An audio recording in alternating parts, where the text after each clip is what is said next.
The concert, billed as George Harrison and Friends, was mentioned in a tiny ad in the back pages of the New York Times. Tickets sold out in minutes, and so a second show would be added. That sold out immediately, too.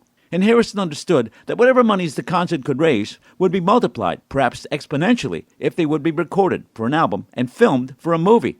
Phil Spector would be in charge of the recording, and Alan Klein would have his people supervise the filming, but Harrison would be involved with each. By the end of July, everyone, almost, convened in New York. The basic band would be Billy Preston on keyboards, Badfinger on acoustics and percussion, Klaus Bormann on bass, and Jim Keltner on drums. But they would be joined by Leon Russell's touring band, a request from Leon, Jim Horn's Hollywood Horns, a 6-piece brass section, and 7 well-known studio singers, the people that Don Nix lined up, called the Soul Choir.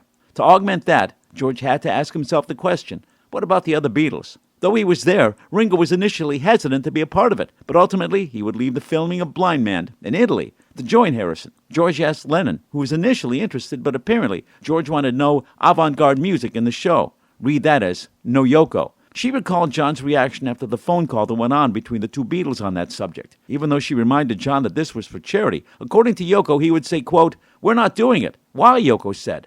"Because it's George's little thing," John responded. "We'll do our own, you and me." Yoko answered, "I think we should go. Does it matter that it's George's?"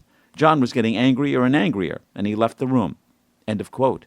As for McCartney, he would tell Melody Maker magazine in November of '71, quote, "I said to George the reason I couldn't do it was because it would mean that all the world's press would scream that the Beatles had gotten back together again. And I know it would have made Klein very happy. It would have been an historical event, and Klein would have taken the credit. I didn't really fancy it anyway. If it wasn't for Klein, I might have had second thoughts about it, but I don't know, really. Priorities, Paul. Priorities. When was the last time you had cholera? When was the last time you had nothing to eat? I do wonder how he would answer the question, if you had the chance to join George and Ringo on stage at the concert for Bangladesh today, would you be there? There were rumors also that, along with that reasoning, McCartney offered to perform at the concert if George would sign the documents formally breaking up the Beatles. I hope not. You can call that negotiations, but in some parts of the country, it's better known as extortion.